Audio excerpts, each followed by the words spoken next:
Je m'appelle Bernadette Prochet, je suis professeure de latin au lycée Pierre de Fermat, donc dans deux classes préparatoires littéraires, une qui s'appelle la Cagne, c'est-à-dire la première supérieure, Bac plus 2, et l'autre qui s'appelle la Charte, Bac plus 2 également. Ce sont deux variantes de classes préparatoires littéraires. Alors on peut accéder à ces classes préparatoires littéraires à partir de divers bacs. Tous les bacs donc, donnent accès, mais il est vrai que les bacs L ont quand même un petit privilège et sont vus d'un œil particulièrement bienveillant par l'équipe des professeurs de classes préparatoires littéraires. Quels sont les avantages qu'ils peuvent retirer de cette formation en bac littéraire? Ils sont très concrets, très divers. D'abord, on peut dire que les élèves littéraires ont particulièrement accès, ils ne sont pas les seuls, il ne faut pas les présenter comme étant isolés, en ayant des avantages auxquels les autres n'auraient pas droit. Mais disons qu'ils ont prioritairement accès à une grande diversité de langues. Alors que ce soit donc une langue vivante, j'allais dire classique, comme l'anglais, l'allemand, l'espagnol bien sûr, mais l'arabe, l'hébreu, le portugais, l'italien. Et puis évidemment les langues anciennes se sont dessinées le profil du littéraire par rapport peut-être à ses confrères, à ses collègues des autres classes. Je dirais qu'il y a sans doute une appétence, une curiosité pour le monde qui les entoure, qui a quand même quelque chose de spécifique. Voilà. Ils lisent sans doute plus souvent la presse que leurs collègues. Alors, l'Hippocagne et la Cagne préparent spécifiquement au concours des écoles normales supérieures. Ce sont des écoles qui qui donnent un statut de fonctionnaire stagiaire, donc c'est un cadre absolument privilégié, et dont la fonction, dont la mission est de préparer des professeurs. C'était leur mission première, qui est un peu ancienne maintenant. En réalité, ça prépare à toutes sortes de métiers littéraires au sens très large. À partir de l'ENS, envisager une carrière à l'ENA, par exemple, ou bien dans la recherche universitaire, bien sûr, dans la vie artistique également, ou dans la vie du monde éditorial au sens large. C'est l'issue principale de l'Hippocagne de la Cagne. Mais nos élèves peuvent, par le biais de quelque chose qui s'appelle la BEL, Banque d'épreuves littéraires, peuvent profiter des concours de l'ENS pour se présenter en même temps et sans passer des épreuves supplémentaires. C'est ça l'avantage, ou presque pas d'épreuves supplémentaires. Ils peuvent se présenter en même temps à des écoles de commerce. Les élèves sont reconnus en tant que littéraires, c'est-à-dire qu'on ne va pas leur demander de ressembler à leurs confrères issus des classes préparatoires commerciales, classes préparatoires ECS traditionnelles. On les reconnaît en tant que littéraires et ils sont recrutés en tant que tels. Et ça, c'est tout à fait précieux.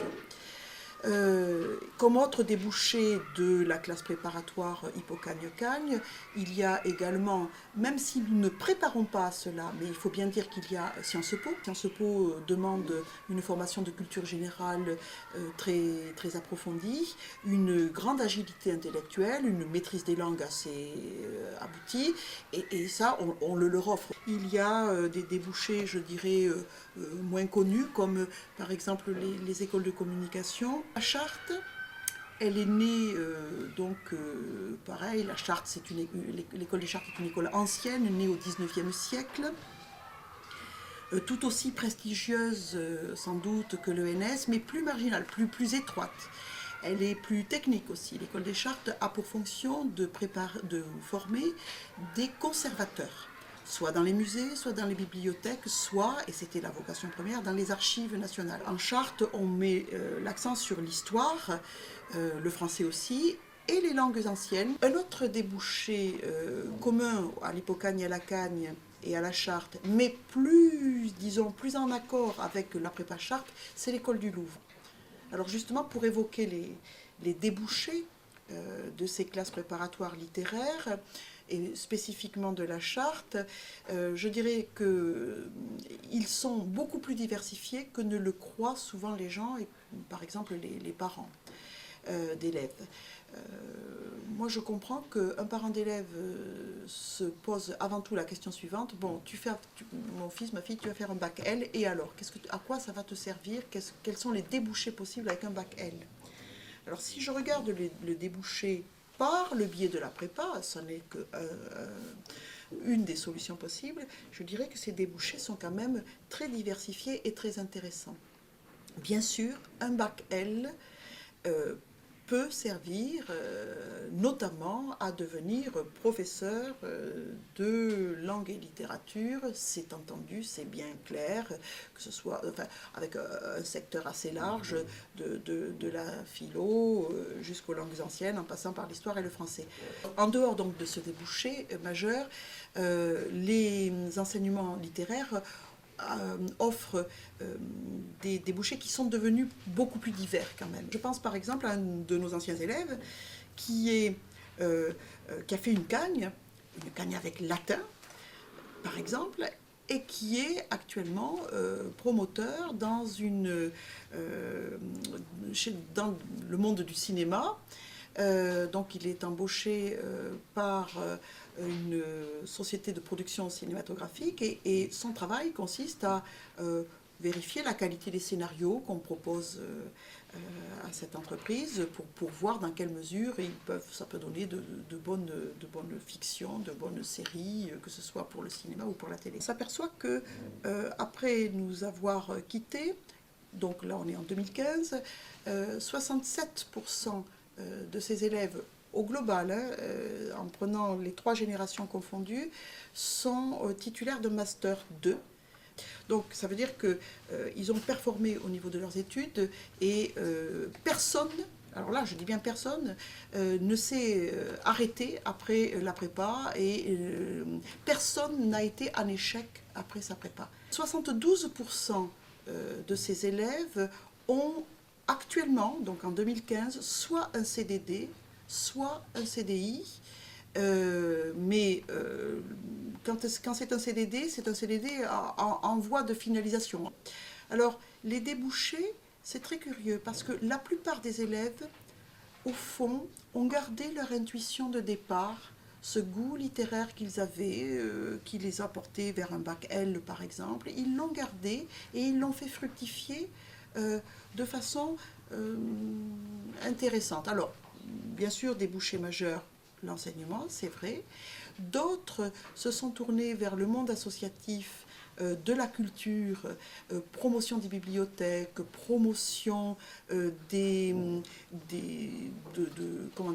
secteurs culturels, de la vie culturelle de différentes municipalités. Beaucoup aussi ont gardé ce goût pour les archives et sont devenus archivistes ou conservateurs du patrimoine, alors même qu'ils n'avaient pas intégré l'école des chartes. Donc l'an dernier a été reçu à l'école du patrimoine. Donc ça c'est une école qui recrute au niveau master. Hein. On a quitté le monde de la prépa et du bac plus 2, etc. Donc un de nos anciens élèves a passé ce concours du patrimoine, alors même qu'il avait échoué à l'école des chartes. Après, il a suivi son cursus à la fac. Il y a plusieurs universités, à Angers, à Lille par exemple, qui offrent des concours, qui préparent aussi à l'école du patrimoine. Et voilà, et ce garçon, il est actuellement recruté comme conservateur du patrimoine et il va exercer le même métier que quelqu'un d'autre qui était dans sa promotion et qui, lui, a été reçu à l'école des chartes. Et ça, c'est tout à fait intéressant. Ça veut dire que le monde littéraire est beaucoup plus diversifié dans ses débouchés, mais aussi beaucoup plus souple qu'on ne le croit. Ils ont une intuition et il arrive souvent qu'ils la développent, qu'ils la gardent. Voilà comment un de nos anciens est devenu compositeur.